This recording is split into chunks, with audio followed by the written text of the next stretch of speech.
Strength is given to those who are born under the right moon.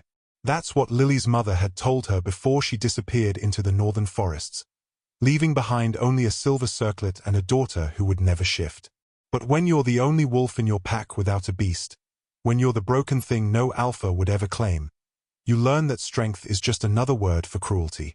And tonight at the grand mating ball, Lily would discover that sometimes survival comes not from being chosen, but from the most dangerous bargain ever struck. The mating hall blazed with candlelight like a cathedral of broken promises. Crystal chandeliers cast dancing shadows across marble floors, while the scent of roasted meat and mulled wine mingled with expensive perfumes. Every unmated wolf in the Silver Moon pack had gathered here tonight, dressed in silk and velvet, wearing anticipation like armor. Everyone except Lily. She sat at the furthest table, tucked against the cold stone wall where the candlelight barely reached. Her dress, a somber blue gown with silver threading that had belonged to her mother, hung on her slight frame like a beautiful shroud. She tried to look worthy tonight, pinned her dark hair back with the silver circlet, scrubbed the dirt from beneath her nails, but there was no hiding what she was. Wolfless. Broken. The girl whose beast never woke. Did you see Mara's dress? A voice carried from the nearest table. Alpha Cade hasn't looked away from her all night. Strongest bloodline in the territory. Their children will lead packs for generations.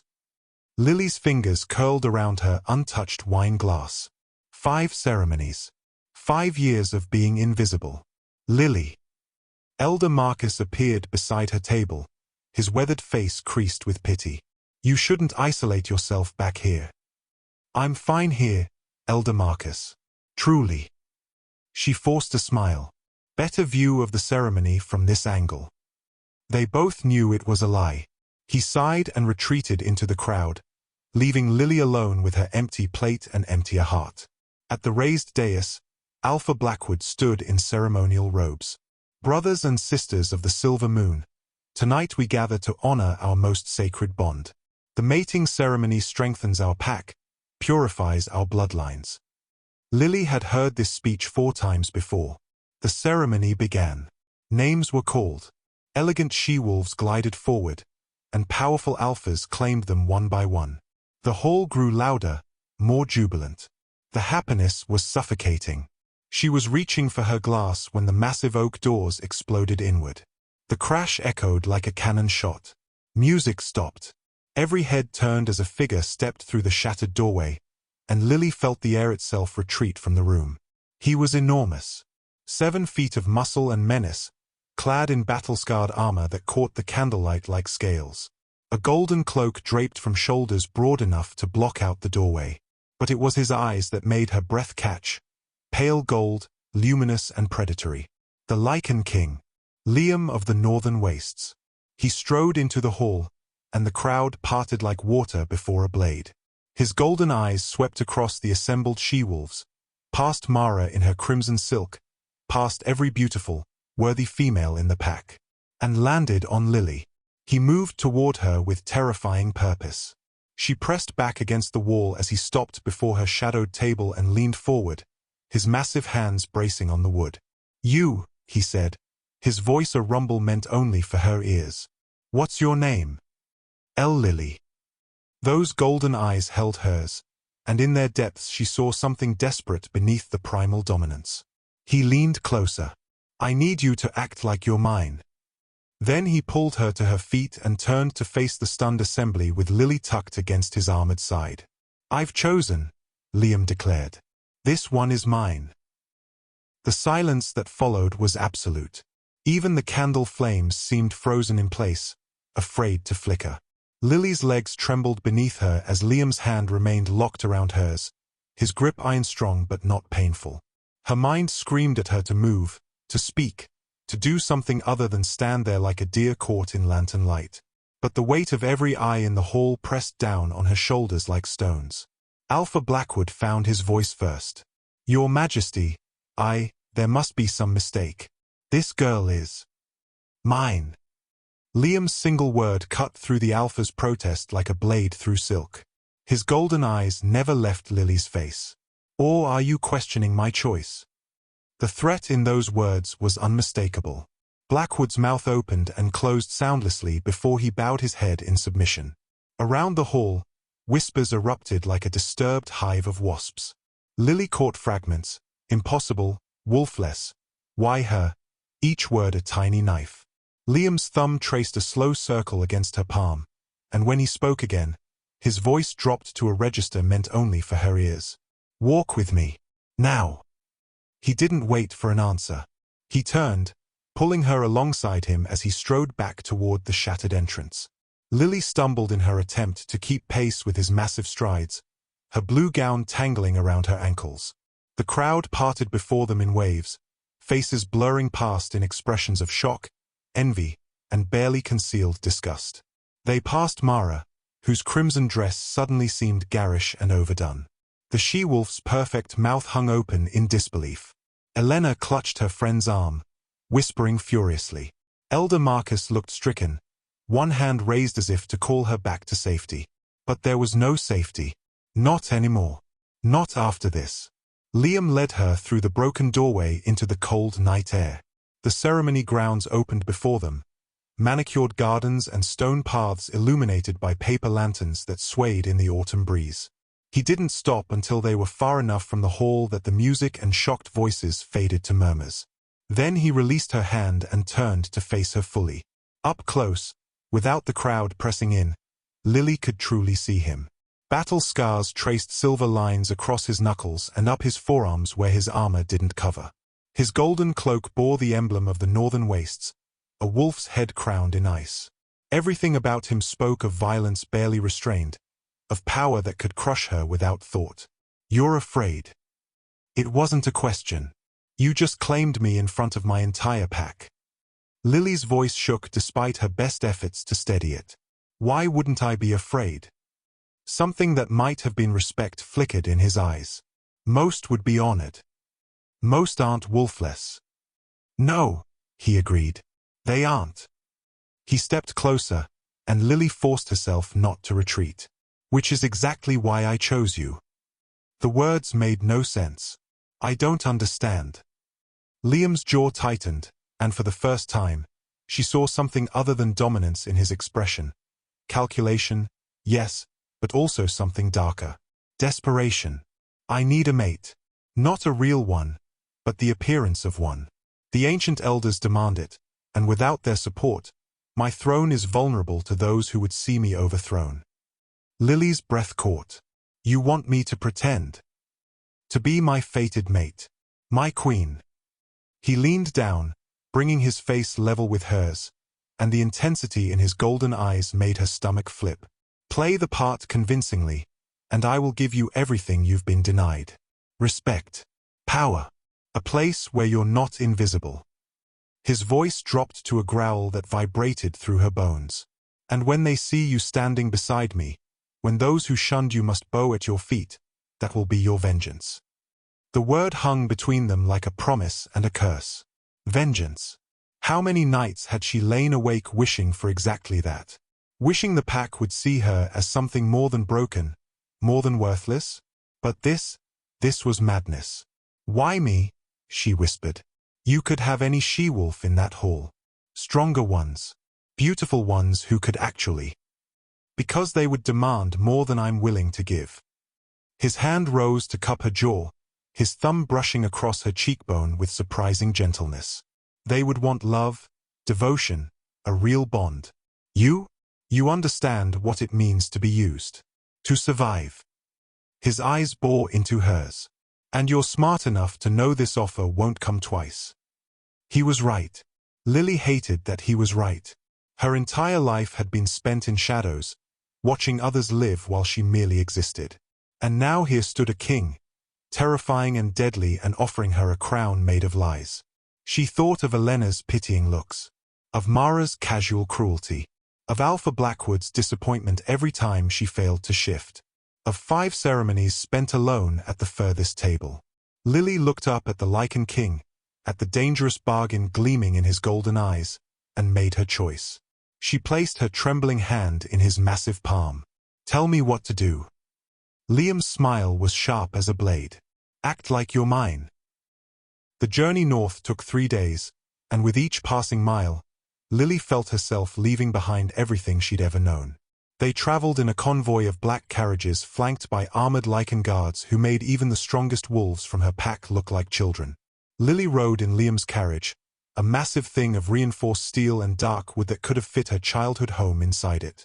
He sat across from her in silence for most of the journey, reviewing reports and maps, occasionally glancing up to ensure she was still there, still breathing, still real. On the second day, the landscape changed. Trees grew taller, their trunks thick as houses, their branches clawing at a perpetually grey sky. The air turned cold enough to see her breath. Snow began to fall, though it was barely autumn in the south. "Welcome to the northern wastes," Liam said without looking up from his papers. "We crossed the border here." Lily pressed her face to the window and immediately understood why her pack had always spoken of the north in whispers. Everything was bigger. Ancient standing stones rose from the frozen earth like the bones of fallen giants. Mountains clawed at the horizon, their peaks lost in storm clouds. Even the silence felt heavier, weighted with age and violence. By the third day, they reached the Lycan Keep. Lily's breath fogged the glass as the fortress came into view. It wasn't a castle, it was a monument to conquest. Black stone walls rose hundreds of feet high, carved with runes that seemed to pulse with dark energy. Towers stabbed at the sky like frozen lightning. A bridge of bone-white stone spanned a chasm so deep she couldn't see the bottom, leading to gates made of what looked like ancient petrified wood bound in iron. Lily searched for words that wouldn't sound foolish. Terrifying. Liam's lips quirked. That's the point. The carriage rumbled across the bridge, and Lily fought the urge to close her eyes. Below, she could hear rushing water echoing up from the abyss. Then they were through the gates, into a courtyard large enough to hold her entire pack village 3 times over. Lycans swarmed the space. Dozens of them, massive and battle-scarred, their eyes glowing in shades of gold and amber and ice blue. They stopped what they were doing to stare as the carriage doors opened and Liam stepped out, then turned to offer Lily his hand.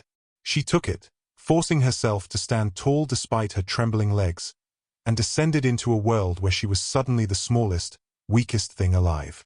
"Your Majesty."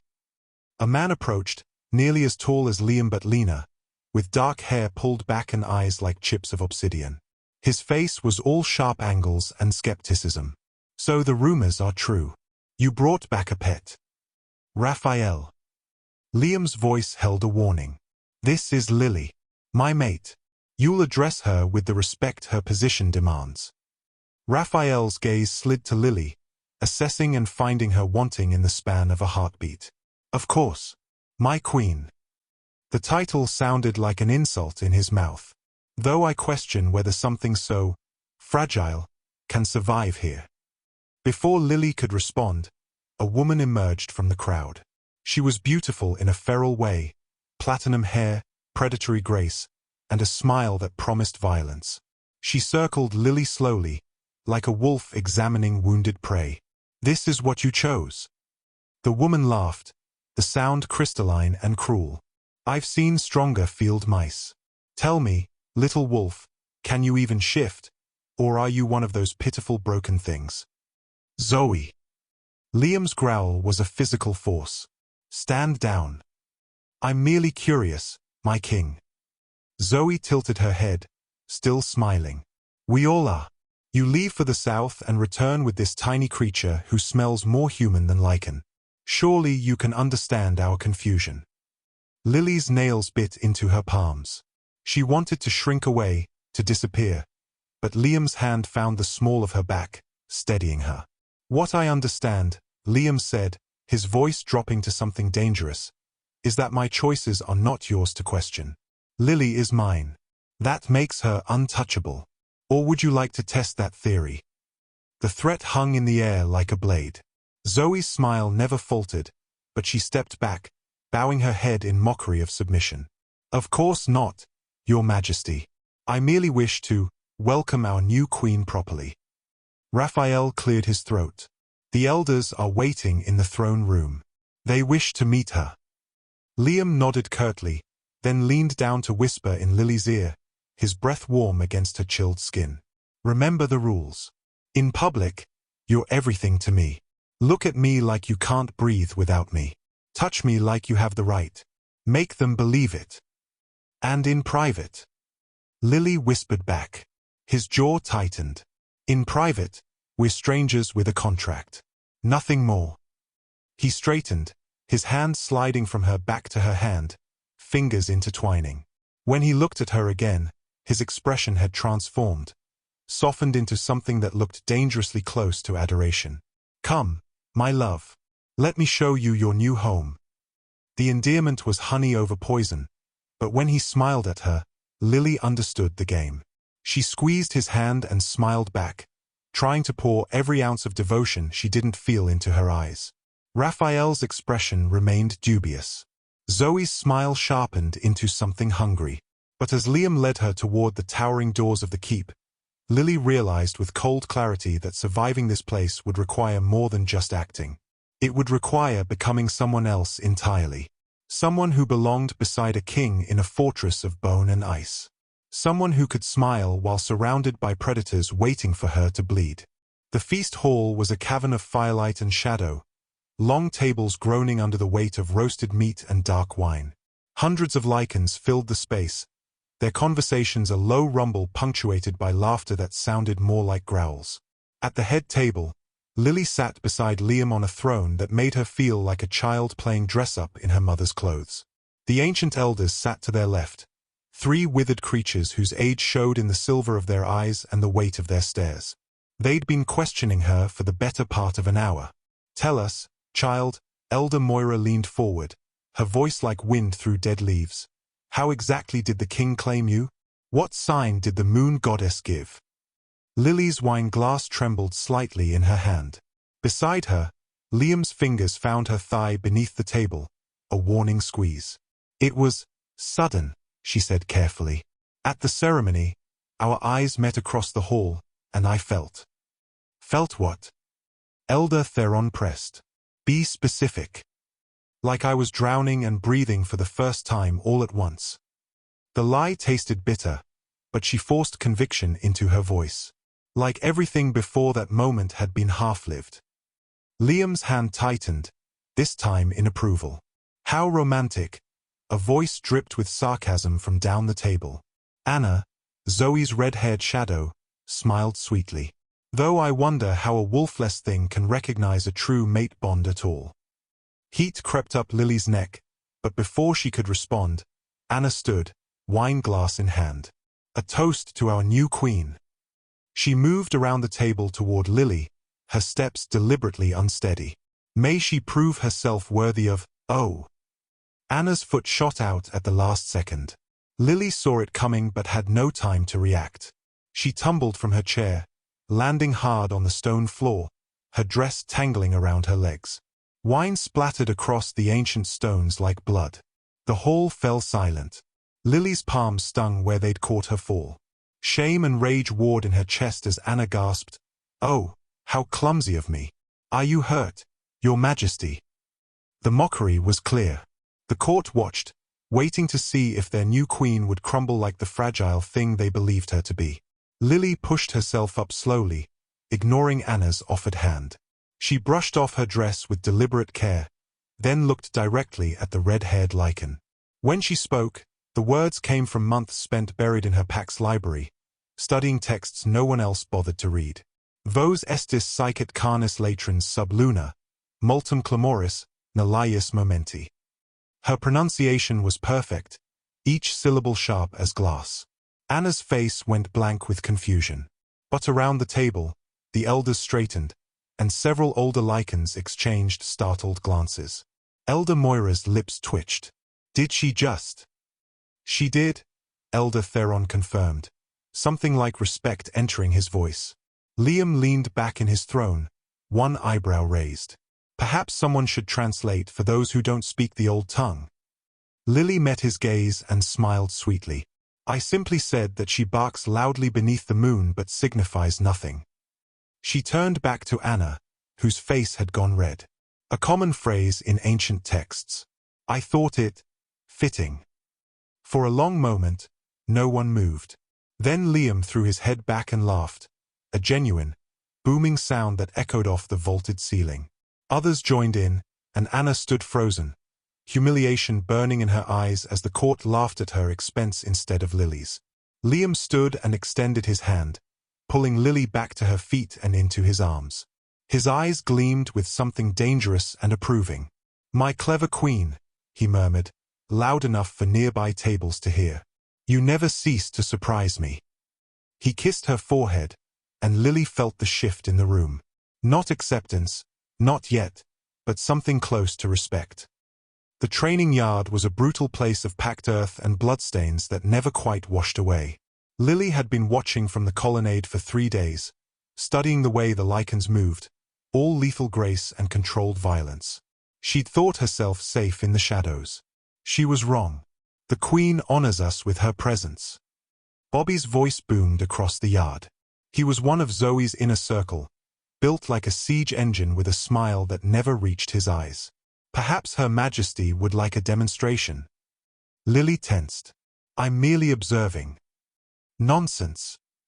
Bobby hefted a training axe, its blade dulled but still heavy enough to shatter bone. "Raphael, help me show our queen how we train." He gestured broadly, and the movement seemed accidental, the axe slipping from his grip, spinning end over end directly toward Lily's head. Time fractured. Lily saw death coming and couldn't move fast enough. Her feet tangled in her skirts. The axe blade caught the morning light, close enough now that she could see the nicks in the metal. Liam materialized between them. His hand caught the axe mid-flight, stopping it inches from Lily's face. The impact should have broken his wrist, but he held it steady, his entire body vibrating with rage barely contained. Blood dripped from where the blade had bitten into his palm. "An accident, Your Majesty." Bobby's face had gone pale. "The handle was slick with oil, I swear." "You swear?" Liam's voice was soft, deadly. He dropped the axe and stalked toward Bobby with murder in his golden eyes. "You swear it was an accident that you threw a weapon at your queen?" "I didn't throw it. It slipped." Liam's fist connected with Bobby's jaw. The crack echoed across the yard like breaking ice. Bobby hit the ground hard, blood streaming from his mouth, and Liam stood over him, every line of his body promising violence. "If I ever see you within 50 feet of her again, I will personally remove your head from your shoulders." He turned to address the stunned yard. "That goes for all of you. She is mine. Touch her, threaten her, even look at her wrong, and I will make you pray for death." The protectiveness in his voice went far beyond their arrangement. Lily saw it register in Raphael's face, in the way the gathered Lycans exchanged glances. This wasn't acting. Liam returned to her, his bleeding hand cupping her face with surprising gentleness. "Are you hurt?" "No, your hand will heal." His thumb brushed her cheekbone, and his expression shifted to something raw. "You can't keep wandering around defenseless, Lily. This place will kill you." That night, he came to her chambers, a violation of their private stranger rule. He paced like a caged animal while Lily sat on the edge of her massive bed, watching him war with himself. "I'm assigning you guards," he finally said. 4 of my personal." "No." He stopped pacing. "That wasn't a request. I don't need guards following me everywhere like I'm some helpless child." Lily stood, meeting his glare with one of her own. "I need to be able to protect myself." "You can't shift. You have no claws, no." "Then teach me to use a blade." Liam stared at her. "A dagger won't save you against a Lycan." "Maybe not." Lily crossed to him, close enough to see the muscle jumping in his jaw. "But it's better than cowering in my rooms waiting for the next accident. You said I was smart enough to survive here. Let me prove it." Something shifted in his expression, frustration giving way to reluctant admiration. He pulled a dagger from his belt, the blade silver bright and wicked sharp, and pressed it into her hands. "Tomorrow morning. The private training room. Don't be late." He turned to leave, then paused at the door. "And Lily? That protection in the yard, it wasn't part of the act." He left before she could respond, but his words hung in the air long after the door closed. Neither was the way her heart had stuttered when he'd caught that axe.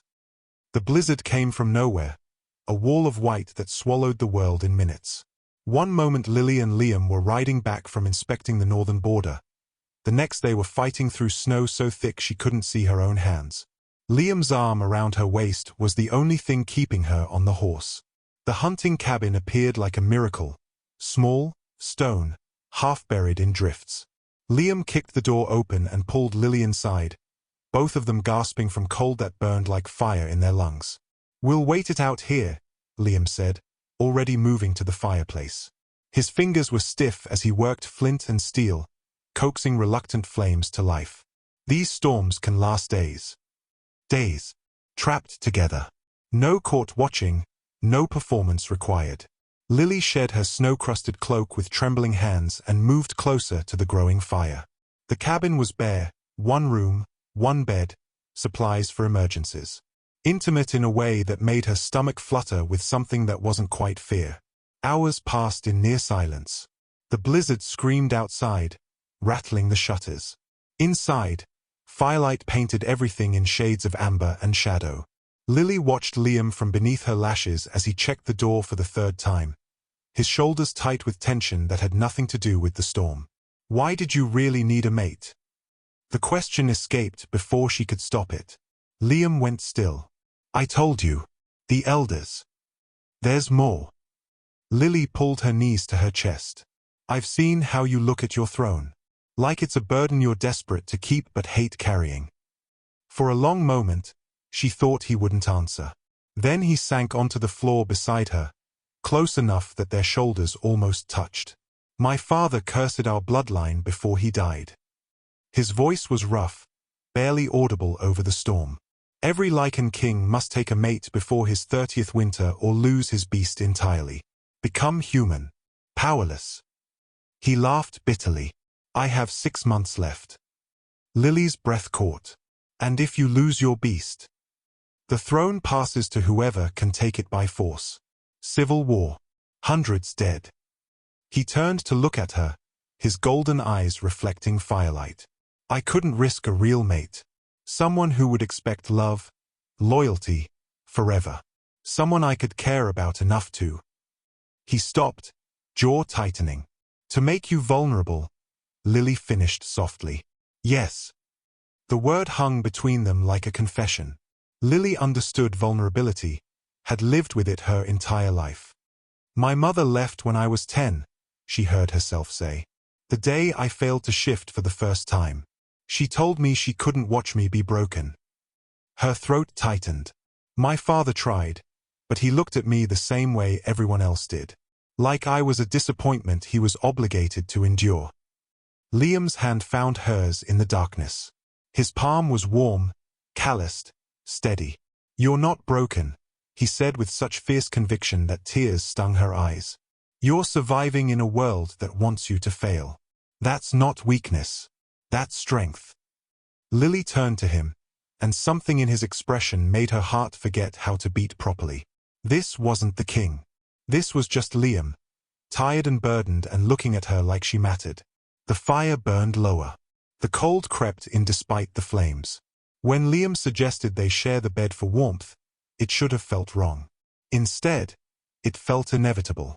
They lay facing each other in the darkness, fully clothed but close enough to share breath. Liam's arm curved around her waist, pulling her against his chest.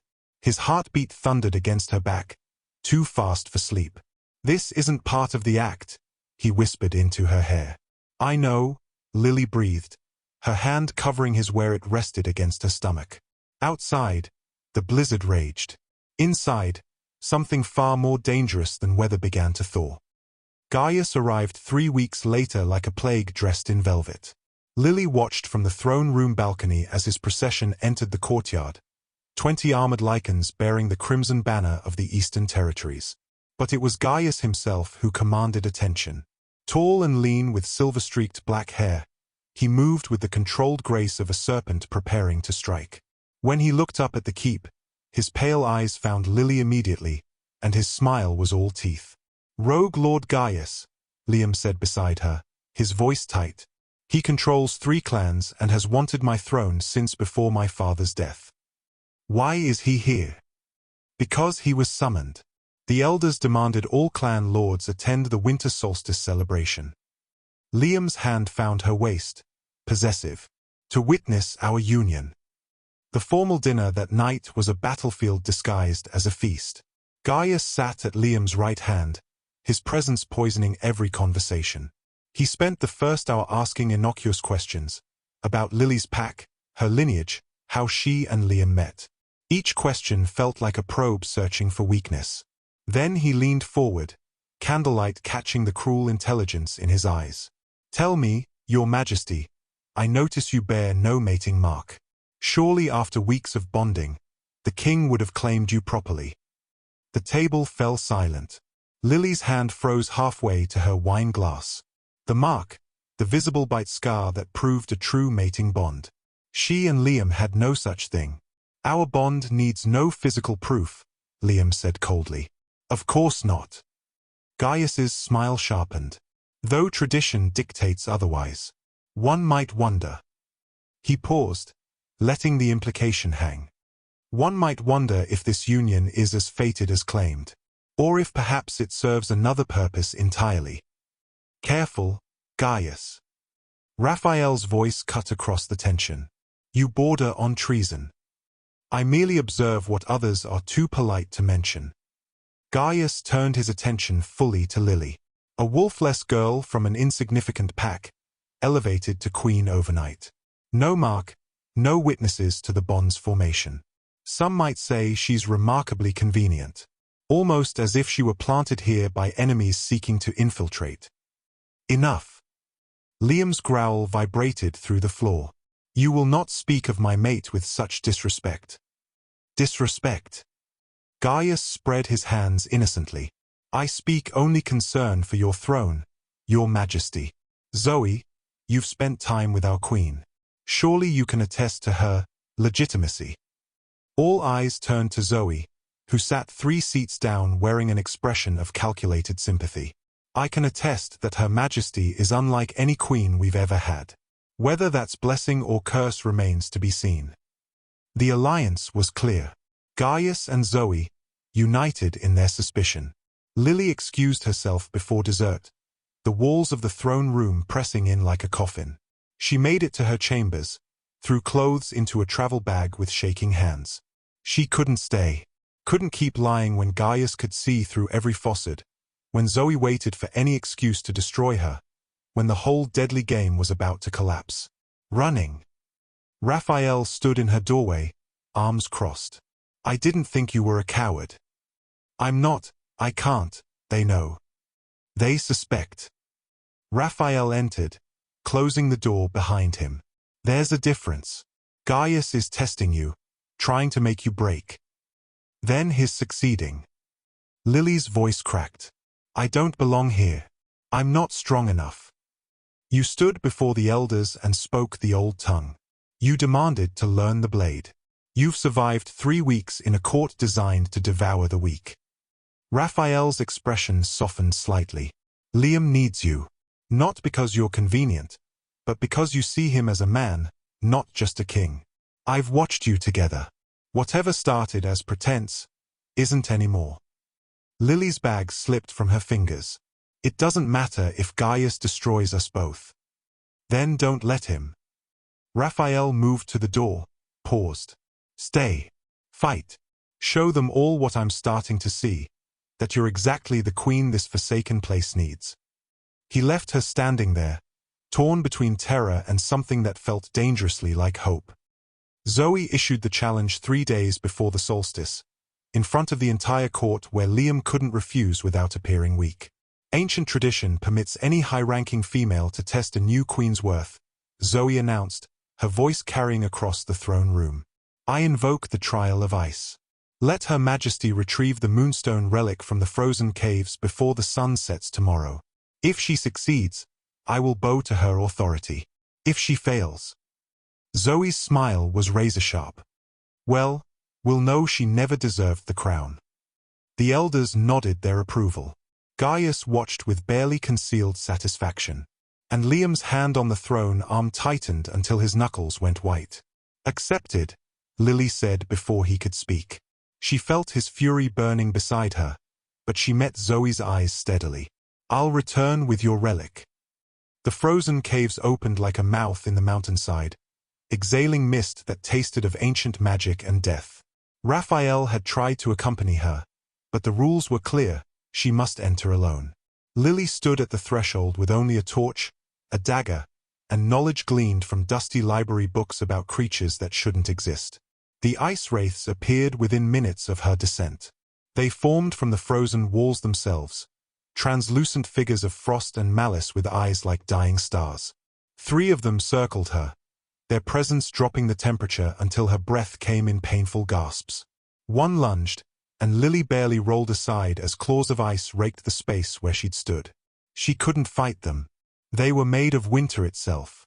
But the books had mentioned something else, a weakness so obscure most scholars dismissed it as myth.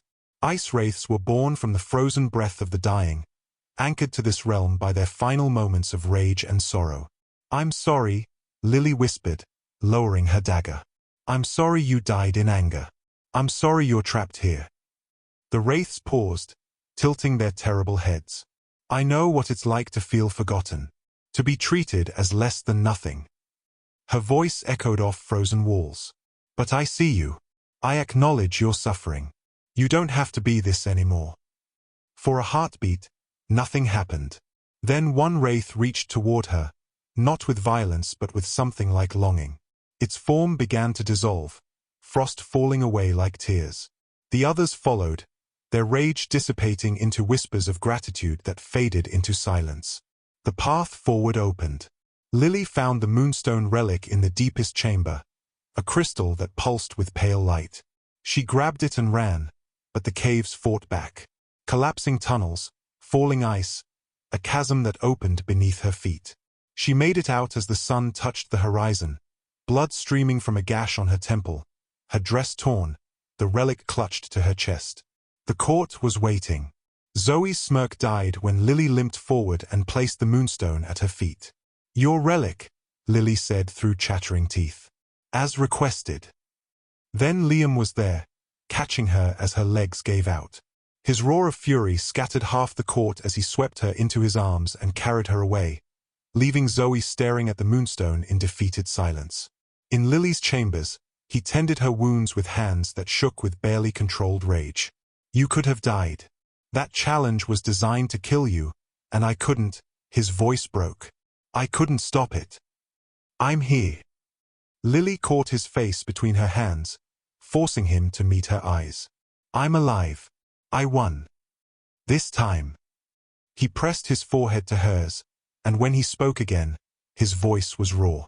"I can't lose you, Lily. Throne be damned, I can't." The confession hung between them like a lit match over kindling, waiting for one of them to be brave enough to let it burn. The winter solstice ball transformed the throne room into something from a fever dream. Ice sculptures catching torchlight, the scent of pine and blood wine heavy in the air. Every clan lord had gathered to witness the celebration, but Lily felt the tension coiling beneath the revelry like a serpent waiting to strike. It struck at midnight. "I challenge the king."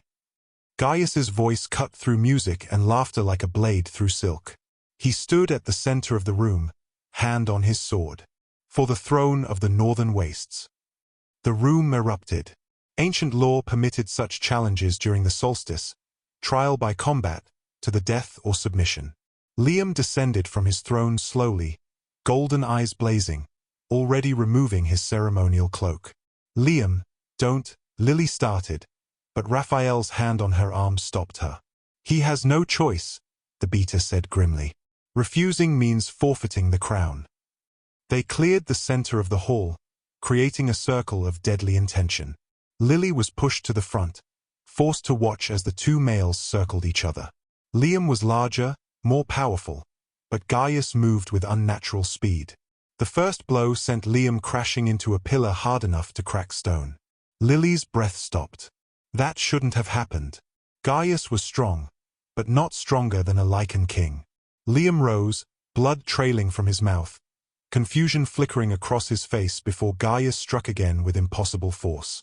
Then Lily saw it, the totem hanging from Gaius's neck, a twisted thing of bone and black metal that pulsed with sickly light each time he landed a blow. Dark magic. Forbidden for centuries because it corrupted the user's beast, made them something monstrous. The totem, she screamed, but her voice was lost in the crowd's roar as Liam hit the ground again, struggling to rise. Gaius stood over him, raising his blade for a killing strike. Lily didn't think. She ran. She shoved through the pressing bodies, ignoring the claws that raked her arms, the voices shouting for her to stop. Zoe materialized in her path, eyes wild with triumph. Going somewhere, little queen. Lily's fist connected with Zoe's throat, a move Liam had taught her during their training sessions. As the she-wolf gasped and stumbled, Lily grabbed a torch from the wall and kept running. She burst into the circle just as Gaius's sword began its descent. The torch hit the totem with every ounce of strength she possessed. The bone shattered. The metal screamed. Dark energy exploded outward in a wave that threw everyone back. Gaius shrieked as the corruption burned away from his body, leaving him suddenly, terribly mortal. Liam was on him in a heartbeat. The fight lasted seconds. Without the dark magic, Gaius was no match for the Lycan King. Liam's claws found his throat, pressing him into the blood-stained floor. The entire hall held its breath. "Mercy," Gaius choked out. "I beg, mercy." Liam's eyes found Lily where she knelt at the circle's edge, her dress torn, her hands burned from the totem's destruction. Something in her expression, exhaustion, relief, perhaps a plea for him to be better than his enemies, made him hesitate. "You're exiled," Liam growled, releasing Gaius's throat. "Leave the northern wastes. If you ever return, mercy won't save you." He rose and crossed to Lily, pulling her to her feet and into his arms as the court erupted in chaos. Through it all, he held her, his heart hammering against hers, both of them shaking with adrenaline and relief and something far more dangerous than either. The court slowly settled into stunned silence as Liam held Lily at the center of the circle. Blood stained the floor beneath them, Gaius's, Liam's, the remnants of dark magic still smoking where the totem had shattered. The elders watched with unreadable expressions. Zoe stood at the edge of the crowd, defeat written across her beautiful face. Liam pulled back just enough to meet Lily's eyes. His hands cupped her face with a tenderness that belied the violence still humming through his body. Then he turned to address the assembly, keeping one arm wrapped protectively around her waist. "I have something to confess." His voice carried across the hall, strong despite his injuries. "When I chose Lily at the Silver Moon ceremony, it wasn't fate that guided me. It was desperation." Gasps rippled through the crowd. The elders leaned forward. Lily's heart stuttered, but Liam's arm tightened, steadying her. "I needed a mate to satisfy tradition, to secure my throne against the curse that would strip away my beast. So I chose a wolfless girl from a forgotten pack. Someone who would play a part without demanding my heart." He paused, and something raw entered his expression. "I chose someone I thought I could never love." The hall was so quiet Lily could hear her own racing pulse. "I was wrong." Liam's golden eyes found hers, and everything else fell away. She stood before elders and spoke words of power. She faced death in frozen caves and returned victorious. She risked her life tonight to save mine, not because she had to, but because somewhere between the lies and the acting, this became real. His voice dropped, intimate despite the audience. "Lily made me believe in something I'd forgotten, that strength isn't just in claws and fangs, but in choosing to stand when the world demands you kneel." Tears burned Lily's eyes. "Liam, the ruse is over." He turned back to the court. "What began as deception ends as truth. She is my mate, my equal, my queen, not because tradition demands it, but because I choose her, because I love her." The words echoed through the hall like a benediction. Then Liam tilted Lily's head to the side, exposing the curve of her neck where it met her shoulder. His eyes asked a silent question, and Lily's answer was to pull him closer. "Mark me," she whispered. "Make it real." His teeth found her skin, and the bite was both agony and ecstasy, a claiming that burned through her veins like wildfire. Magic flared between them, visible to everyone watching, the undeniable proof of a true mating bond. When he pulled back, his mouth stained with her blood, the mark blazed silver against her skin. The court erupted in roars of approval. Even the elders stood, acknowledging what could no longer be denied. Raphael's smile was knowing. Zoe turned and fled into the crowd. Liam lifted Lily into his arms and carried her to the twin thrones at the head of the hall. He set her on hers first, then took his own, their hands intertwining between them. Lily looked out at the assembled Lycans, at the court that had tried to break her, at the faces that now showed respect instead of contempt. She thought of the girl who'd sat alone at a mating ceremony, invisible and unwanted, believing she was broken beyond repair. That girl was gone.